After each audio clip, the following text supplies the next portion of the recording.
Muy buenas, estimados y estimadas, sean bienvenidos a una nueva velada de repaso, a una nueva noche, tarde o mañana de estudio. Hoy, vos y yo nos vamos a poner al corriente con ese parcial, con ese curso, con ese examen, con lo que sea. Nos vamos a poner al corriente. ¿Qué tal? Mi nombre es Santiago, te invito a tomar asiento y, bueno, antes que nada te dejo un mensaje en pantalla muy importante.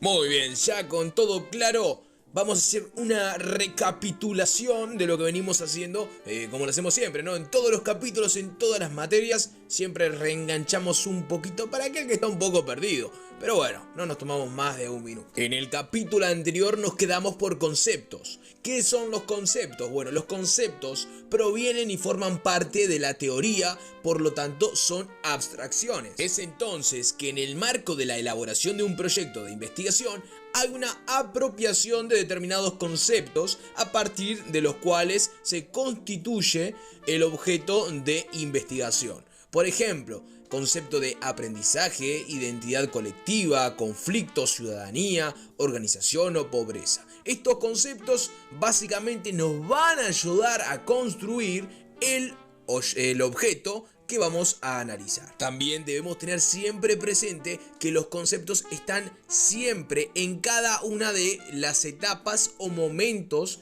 de un proceso de investigación. ¿Te puedo presentar un ejemplo práctico? Sí, te lo puedo presentar. Por ejemplo, si queremos hablar de la violencia intrafamiliar, ¿qué concepto vamos a utilizar? ¿El de violencia? No, porque el de violencia es más genérico. Tenemos que elaborar un concepto o utilizar un concepto que sea más restringido. Por ejemplo, en el caso de violencia intrafamiliar, podemos hablar de la violencia doméstica, otros tipos de violencia que estén vinculados al tema y nos ayuden a construir, elaborar y desarrollar el proyecto, del objeto del proyecto con el que estamos trabajando. Debemos tener en claro que hay algunos conceptos que son propiedades especiales o temporales, es decir, son la combinación de otros conceptos que nos llevan a construir un nuevo concepto. Por lo tanto, entonces, estamos hablando de construir nuevos conceptos y producir, obviamente, nuevos conocimientos, nuevas ideas, que es la proposición idónea de cualquier investigación, sea por donde sea.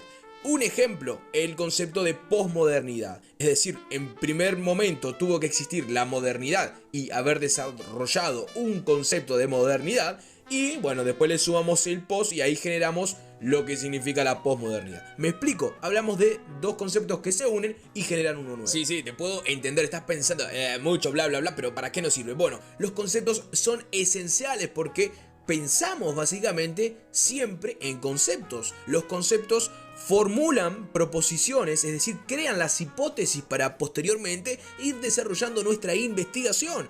Esa importancia es tal que a su vez también organizan la información, perciben las relaciones que hay entre los datos y básicamente construyen. Algo muy importante que vamos a ver más adelante es la operacionalización de los conceptos, es decir, es necesario transformar los conceptos en variables medibles y bueno, ¿cómo se hace? Se hace mediante la operacionalización.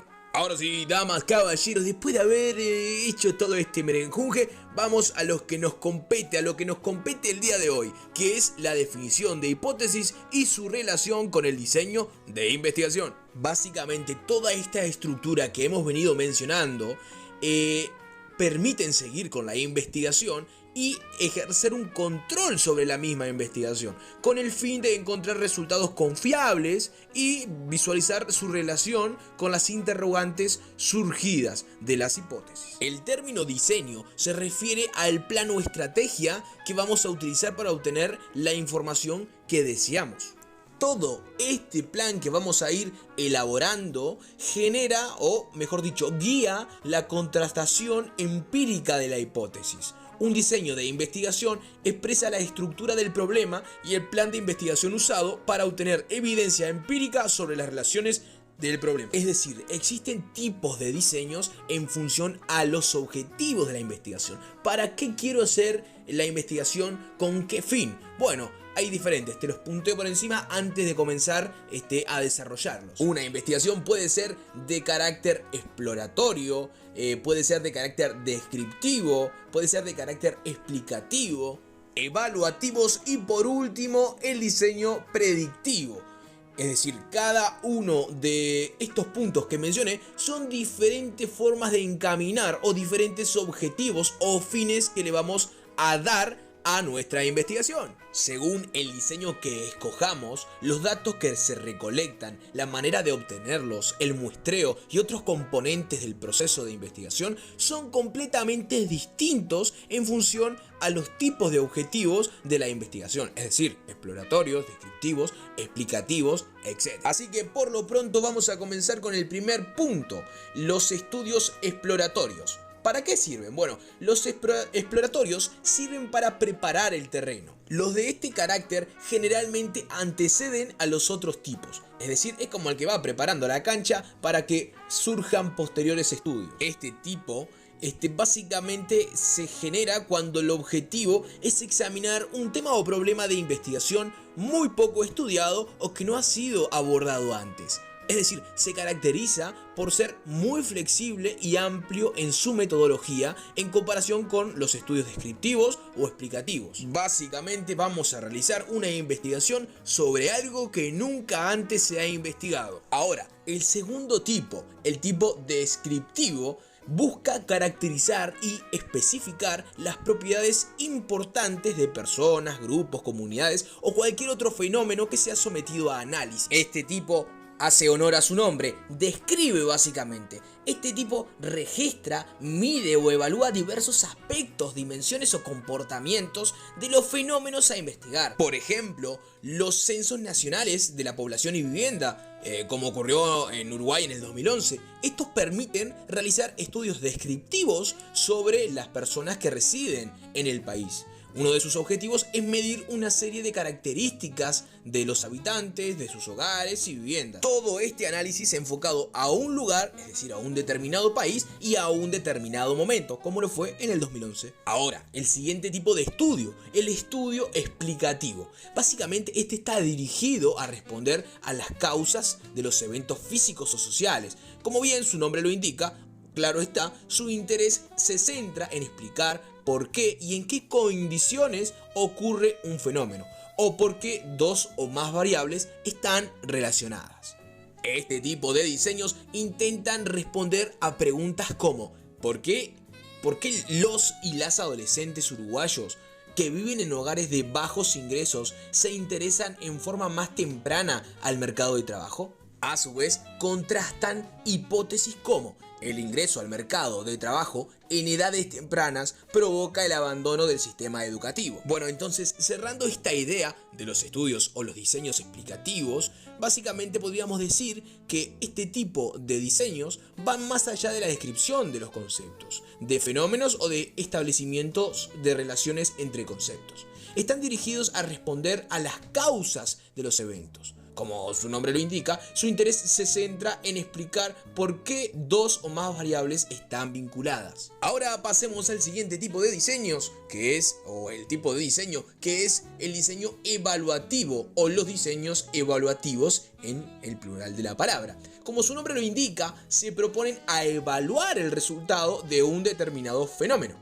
Por ejemplo, puede ser la aplicación de una política que combate la violencia. Bueno, este tipo de diseños trabaja con criterios claros y específicos que garanticen el éxito del proceso, generalmente reuniendo información, pruebas y testimonios de diversos tipos.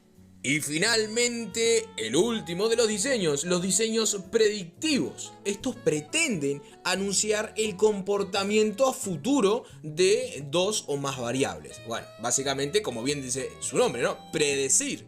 La investigación predictiva suele estar basada en los estudios de correlación que miden si dos o más variables están conectadas y en función del grado y del tipo de relación establecen su comportamiento futuro. Ahora ya clarita la cuenta, vamos a pasar al siguiente punto, a los objetivos de la investigación.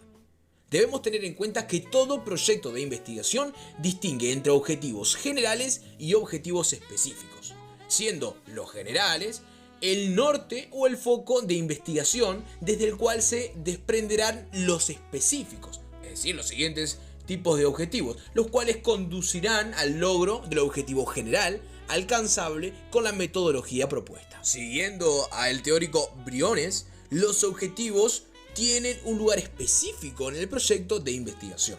Este se encuentra antecedido del planteamiento del problema y el marco conceptual. Ya que no sabes qué, sí, también existen tipos de objetivos de investigación. Hay que estudiar. Este señor, este guapo caballero, el señor Briones, distingue los siguientes tipos de objetivos: objetivos descriptivos, objetivos clasificatorios, comparativos, relacionales y explicativos. Tranquilo, ya vamos uno por uno, bancame. Los objetivos descriptivos son aquellos que buscan estipular las características más importantes del objeto de estudio. Por ejemplo, el objeto de estudio de esta investigación sería el describir las características de las personas que se encuentran afiliadas a un cuadro de fútbol. ¿Cómo son? Y bueno, y son refachero. Algo así, ¿vos entendiste? Los objetivos clasificatorios son aquellos que buscan agrupar a las personas del estudio en ciertas categorías o clases significativas. Por ejemplo, el objeto de estudio es hacer una tipología de los distintos estilos de liderazgos femeninos según ocupación y organización donde lo ejerce. Los objetivos comparativos son aquellos cuyo propósito es comparar grupos o personas en una o más características que se dan en ellos. Por ejemplo, comparar los ingresos promedios de salarios de hombres y mujeres que desempeñan la misma actividad. Objetivos relacionales. Estos buscan relaciones entre dos o más características que se dan en las personas o el grupo de estudio. Por ejemplo, determinar la relación que se da entre la autopercepción de éxito y de fracaso y el logro escolar. Y por último, los objetivos explicativos. Estos buscan una explicación basada en una teoría o bien en factores explicativos o causales. Por ejemplo, determinar el conflicto del clima sociofamiliar del alumnado de una escuela en las tasas de deserción de sus alumnos. Ahora, es teniendo en cuenta los tipos de objetivos, según el diseño de investigación, que se incluye también objetivos de carácter exploratorio, predictivo y evaluativo. Es decir, dependiendo la estructura que hayamos seguido, aquellas que ya hemos comentado, exploratorias, evaluativas, bueno, básicamente nuestros objetivos se van a focalizar en estos caminos. Muy bien, damas y caballeros, terminamos con este punto. Vamos al siguiente, a las hipótesis. Algo muy relevante, ¿eh? Bueno, atentis, ¿qué es la hipótesis? La hipótesis es algo primordial en la construcción de nuestra investigación. Hay una etapa central y esta etapa central es conocida como la formulación de hipótesis. ¿Siempre? No, no siempre. ¿Por qué? ¿Para qué te explico? ¿Por qué? Bueno, porque según Sabino, otro guapo, otro teórico, las investigaciones de carácter exploratorio o en este tipo de investigaciones es posible omitir las hipótesis, ya que estamos hablando de que son investigaciones amplias. Por lo tanto, este tipo de investigaciones en su naturaleza, la indagación o el indagar no es posible o no es necesario verificarlo a un 100%. Estamos acá explorando, nos está diciendo básicamente. Así que no te preocupes mucho por generar una hipótesis. Solamente en estos casos. Después, sí es necesario. Es una etapa central la formulación de hipótesis. ¿Por qué? Porque los grandes problemas generados o planteados a lo largo de la historia han necesitado una formulación de hipótesis para ser respondidos. Es decir, realizar conjeturas previas o imaginar respuestas probables a las preguntas de investigación. Un ejemplo puede ser el de Durkheim, ¿no? Durkheim se pregunta sobre cuáles son las causas del suicidio y expresa su conocimiento planteando que este fenómeno se vincula al funcionamiento de la sociedad, por lo que buscará las causas sociales del suicidio. De esta forma define la problemática de su investigación, las causas del suicidio. En una segunda etapa, Durkheim plantea la hipótesis de que el índice de suicidios de la sociedad se relaciona con el grado de cohesión de esta. Mientras menos cohesión haya, el índice de suicidio deberá ser más alto. Esta propuesta constituye una hipótesis, ya que se presenta en forma de proposición de respuesta a la pregunta sobre la cual básicamente está trabajando el suicidio. Entonces, ¿qué es una hipótesis? Bueno, una hipótesis es una especie de respuesta anticipada o tentativa a la pregunta que ya nos hicimos en la investigación. O sea, la hipótesis jamás de los jamases va a ser una pregunta. Es una respuesta anticipada. Por lo tanto, si ves una hipótesis o te dicen la hipótesis tiene el signo de pregunta, no, nunca jamás de los jamases. Y bueno, estimados, lo dejamos por acá, así no se extiende más y seguimos en el próximo capítulo. ¿Qué te parece? Espero hayas disfrutado de mi compañía. Si te gustó, te pareció interesante, déjame tu like, compartí y bueno, para así seguimos generando más instancias como esta. Te quiero un montón. Nos vemos en la próxima. Chao, chao.